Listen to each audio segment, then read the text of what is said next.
¿cuál es la línea entre lo religioso y lo filosófico detrás del budismo? Lo que pasa es que nos tenemos que remontar un poquito de cómo es que el budismo pues nos llegó a nosotros, ¿no? Tenemos que ver, porque pues de ahí debe de ver ciertas claves, ¿no? De por qué es que hay esta confusión de que si es una filosofía, un estilo de vida, incluso dentro de los propios budistas, ¿eh? ¿De dónde viene esta confusión un poco, ¿no? ¿De dónde es que se crea este debate que muchos maestros dicen debates innecesarios, pero cómo le gustan a los occidentales que hayan estos debates, ¿verdad? A mí, en lo personal, por ejemplo, me encanta ese debate, ¿no? ¿De dónde viene? Esto, muchos estudiosos académicos lo explican, que viene un poco de cómo es que llegan estos movimientos hippies. Estamos hablando, imagínate, ¿quién eran los hippies de estas épocas de los 50s, de los 60s, justamente en esta cuestión? ¿Quién eran? Pues eran, número uno, gringos, ¿no? Los famosos hijos de la guerra, ¿no? Eran personas que estuvieron frente y que pues vivieron lo horrible que fue la Primera y la Segunda Guerra Mundial, ¿no? Aparte, pues eran gente que tenían que tener dinero, no eran personas cualquiera, eran personas que venían de familias pues acaudaladas. ¿Por qué? Claro. Porque gracias a eso pudieron viajar a Asia, ¿no? En este descubrir de Asia, pues descubren todas estas religiones que al final de cuentas, pues ellos no entendían. Pues para ellos el concepto de religión venía de las religiones abrámicas, ¿no? El judaísmo, el cristianismo y el islam, ¿no? Entonces cuando se topan esto, pues para empezar dicen, esto no es una religión.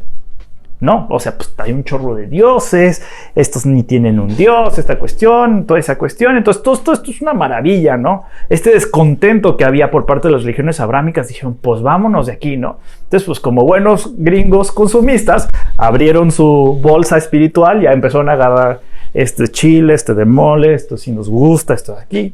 Entonces llegaron con ese paquete a América, ¿no? Y dijeron, no, miren, aquí está toda esta espiritualidad hermosa, amor, todo está amor, todo, no hay problema aquí, esa cuestión, ¿no? Y evidentemente esto era una contrapropuesta a las religiones abrámicas, que las religiones abrámicas se montaban en su macho de ser religiones. Esos decían, claro, nosotros somos religiones, estos hipiosos no son religiones, ¿no? O sea, ¿sabe qué será? Y ellos mismos sostenían este mismo discurso, también decían, claro que no somos religiones, fúchila, no somos como esos que están ahí, ¿no? En relación a esa cuestión. Entonces este doble debate medio chistoso, que los dos estaban como de acuerdo, ¿sabes? O sea, como que sí, no somos religiones, pero como en diferentes posturas, fue trascendiendo un poco. Ahora, ¿qué pasó? Cuando justamente, porque llegaron primero un poquito los hippies antes que los maestros, cuando empezaron justamente a llegar ya los maestros posteriormente, que ya se creó un puente de traducción, que insisto, la lengua es muy importante para entender a profundidad este tipo de situaciones. Claro. ¿Cómo se llama? Se empezaron a dar cuenta que, este budismo medio hippie, new age, que habían vendido en estos años dorados de los hippies, pues no se parecía del todo a lo que traían los maestros, ¿no? Por ejemplo, allí había ciertas reglas monásticas bastante más fuertes que muchos de los monásticos, por ejemplo, dentro del cristianismo. Entonces ahí es como que empieza a haber una especie de los maestros empezar a platicar, a decir, bueno, ahora nos toca explicar a nosotros lo que es el budismo. Ya hay uno que habla francés, el otro que habla alemán, uno que habla inglés, toda esa cuestión. Y empiezan a platicar, pues lo que sí comenzaba a ser el budismo como tal, ¿no?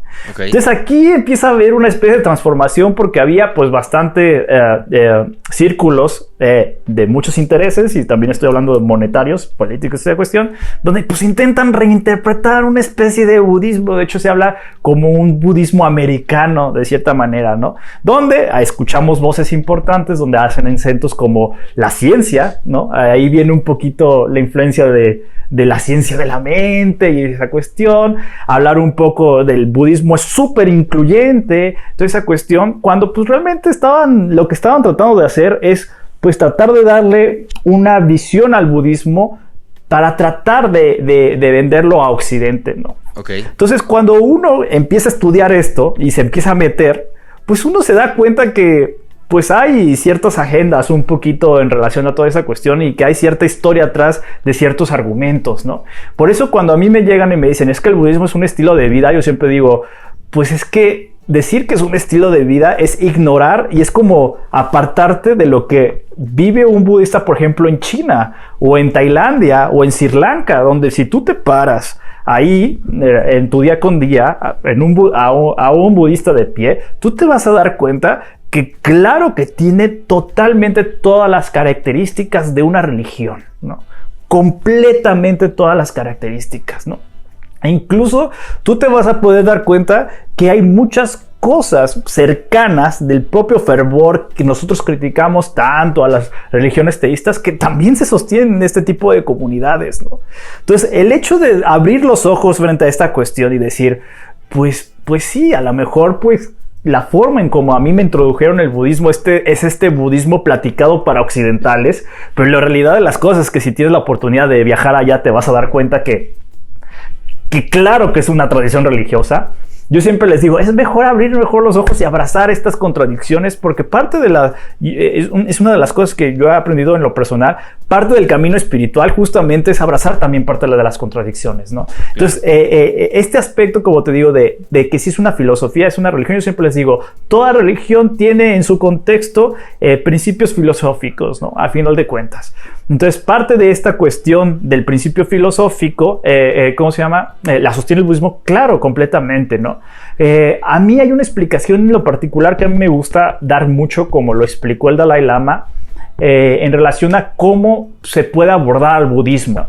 Y él les puso la idea, dijo, muy bien, si es tanto problema que el budismo es toda una religión, y cuando hablo de religión, hablo con todo y sus males también de una religión, también el budismo las carga, ¿no?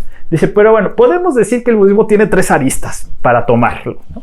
Tenemos la parte del budismo como una cosmovisión y un cuerpo filosófico, ¿no? Esta es la parte donde encontramos justamente esta parte del samsara, el nirvana, que es el karma, la originación dependiente, anatma, la vacuidad, shalala, la impermanencia, ¿no? O sea, todo este tipo de situaciones están ahí contenidas. Muy bien. Okay. Está la otra parte, la otra patita donde podemos agarrar el budismo, que es la parte de la psicología budista. Okay. Y luego hay una vertiente más, que es la tradición religiosa. Y aquí el Dalai Lama es muy explícito y dice, la tradición religiosa, por concepto, debe de contener estas dos.